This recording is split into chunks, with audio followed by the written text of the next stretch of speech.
Welcome back to Sunrise Daily. Well, yes, indeed, Babajide Ogunsanwo, our data and information analyst, joins us today. Jide, thank you for coming on again today. Well, this is at a time wherein the government has just launched their economic recovery program, different states talking about the challenges they face. But you have been looking into the figures to see how jobs and economic growth, if at all, they meet. What have you found? Good morning, Chamberlain. Good morning, Gimba Malkwe. I probably should have reversed the order and greeted Malkwe first. But preparation is everything. And let's look at, did Noah start building the ark when it was raining? No, he didn't. He started building before the rains. And so an economic recovery and growth plan in the middle of a recession simply means that in our almost 6 decades history, we haven't been planning properly. Just consider this. How good will your house furniture be if the carpenter were to be joining all of that wood in the rain? And that reminds me, speaking of furniture, it reminds me of the Chinese bamboo tree and how it connects to the economic recovery and growth plan. Now, we know that the Chinese bamboo tree, in the first year when it's planted, you apply a lot of fertilizer and water, but it doesn't come off the ground. Same thing with the second year, third year, fourth year. No growth. But in the 5th year, the Chinese bamboo tree grows by 90 feet in only 6 weeks. So the economic recovery and growth plan is similar to the Chinese bamboo tree. Why? And that's because the government has said the 7% growth rate wouldn't happen until 2020. The 9% inflation target of single digit wouldn't happen until 2020. The 2.5 million barrels production of oil per day wouldn't happen until 2020. The 5 million jobs growth plan annually wouldn't also happen until 2020. But again, let's remember, the elections are not in 2020. They are in 2019. And before we look at jobs, for instance, Chamberlain, let's look at even the details of this 140-page plan. Now, a lot of Nigerians wouldn't be able to look through it all page by page. But can we summarize it quickly? Yes, we can, in 3 words: perseverance, endurance, and patience. And speaking of patience, we need to ask, how patient will the 27 million unemployed and underemployed Nigerians be with the government? And there are 2 ways to look at it. The first is to look at how many jobs the plan intends to create within the next 4 years. 15 million jobs within the next 4 years. The challenge is, today, we have 27 million unemployed and underemployed Nigerians. So a lot of Nigerians, perhaps based on the job growth plan, wouldn't be too happy with the plan. But is the plan a good plan? Yes, it is. The challenge is we now need a great plan. And speaking of jobs as well, not only does the government want to create 15 million jobs, a lot of Nigerians want jobs in the formal sector, organizations that employ more than 10 people. Now, going by history, we haven't just been creating jobs, or we haven't been creating sufficient jobs. We've also been creating jobs in the wrong places. So 7 out of 10 jobs that we currently create in the economy are created in the informal sector. However, does that young man and woman want to be employed in a small organization after several years of formal education? The answer is no. So we need to do 2 things, or the government needs to do 2 things. Move the plan from being a good plan to a great plan by increasing the number of jobs. So we need a crazy document. Let me put it that way. What we have is a document that is quite rational, but the rational thinking of the document perhaps wouldn't make a lot of Nigerians or the unemployed and underemployed Nigerians very happy, because we need much more jobs, and we need jobs in the formal sector. Jide, what optimism do you see this economic growth plan? What optimism do you see it throwing up to Nigerians? there's optimism. Yes, you're right. Is there light at the end of the tunnel? That's perhaps how I want to put it. Yes, there's light at the end of the tunnel.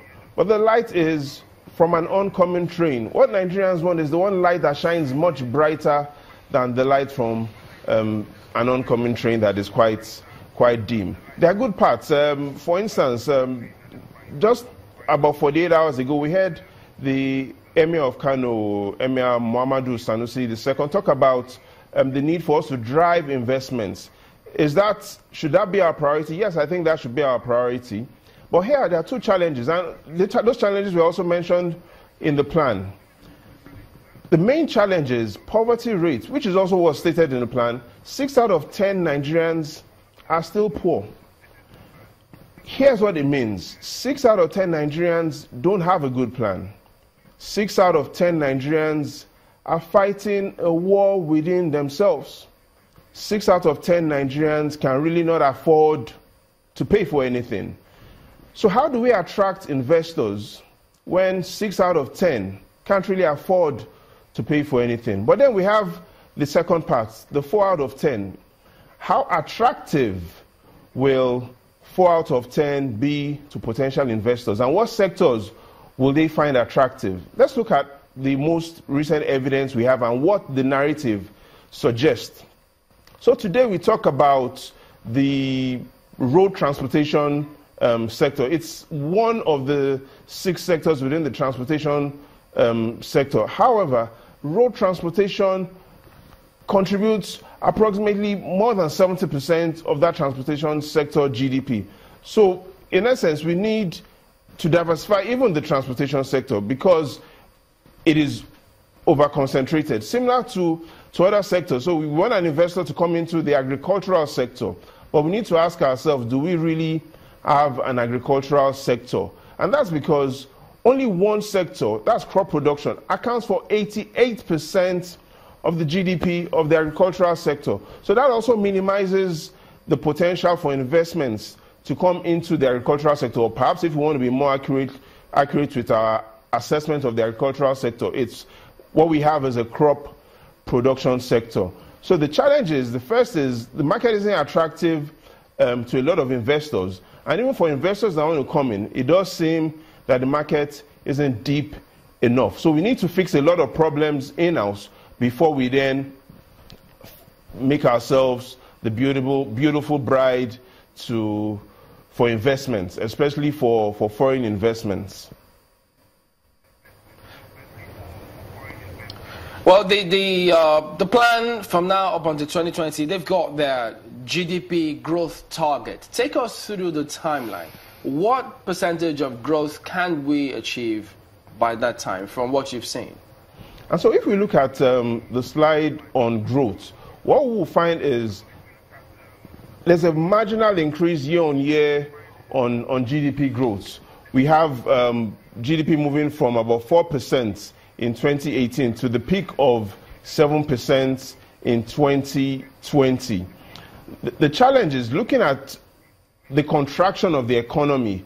We perhaps need to find a way of ensuring that we keep inflation low, while at the same time we look forward to double-digit GDP growth. Will single digits really take us to the promised land? Perhaps not. All right, Jude, pardon me. I need to jump in, but we'll go to break and we'll come back and let you conclude your thoughts. Join us again.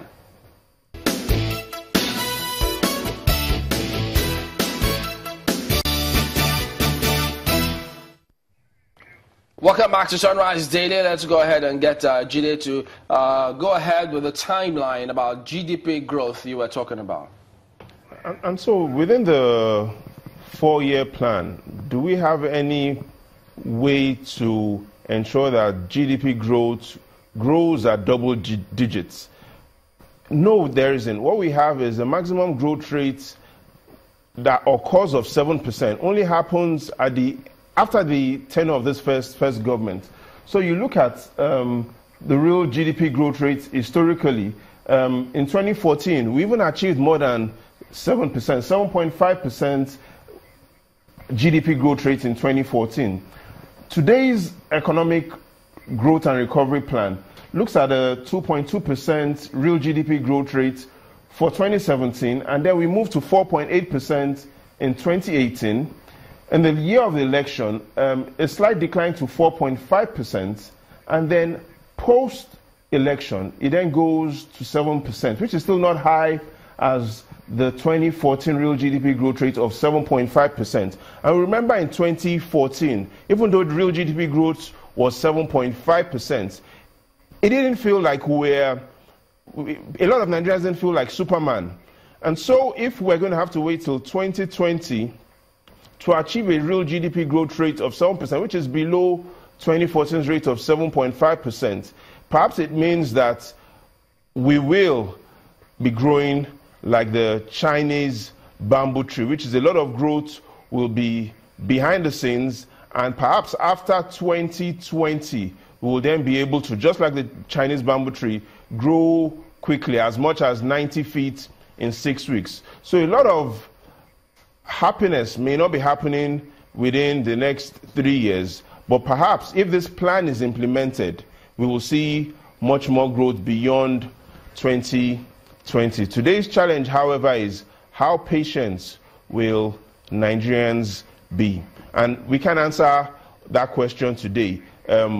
We, however, know that this growth can't be just led by the government. The growth has to be led by the private sector. And so it makes us ask, what is even happening with the private sector? And what is happening in the private sector, based on the most recent evidence we have today, is quite strange. The oil sector, for instance, accounts for only 7% of the GDP. However, the narrative is that credit to the oil sector is 34%. Let's look at the agricultural sector. It accounts for 24% of the GDP.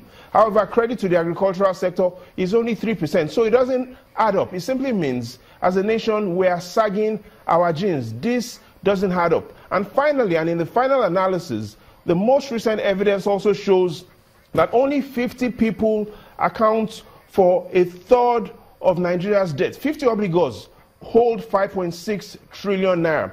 Here's what it means, and just picture it this way. 150 Nigerians hold all of the loans in the country. That way, we wouldn't be able to use the private sector to get us out of this recession. Place to anchor today. We appreciate you talking to us. Babajide Ogunsanwo is our data and information analyst. And that's the show today as well. Yes, Sunrise really came to you today from Abuja, and it's nice doing business with you, Mark. We're here in Abuja. So we'll be back next week. Well, I hope that this is the business you're talking about, anchoring the show. Oh, yeah, it definitely has been, very pleasant to have you guys here, and I hope you'll be able to come a bit more often. Looking forward to seeing you a bit more around here, at least when the airport opens. I like the city. I like the city. It's really calm, and it has got broad streets. You could just drive your life away. No more headaches. No more headaches. Don't drive your life away, please. Drive to stay alive. Drive to stay alive. All right, it's Friday. So stay safe. I'm Gimba Omar. Thank you very much.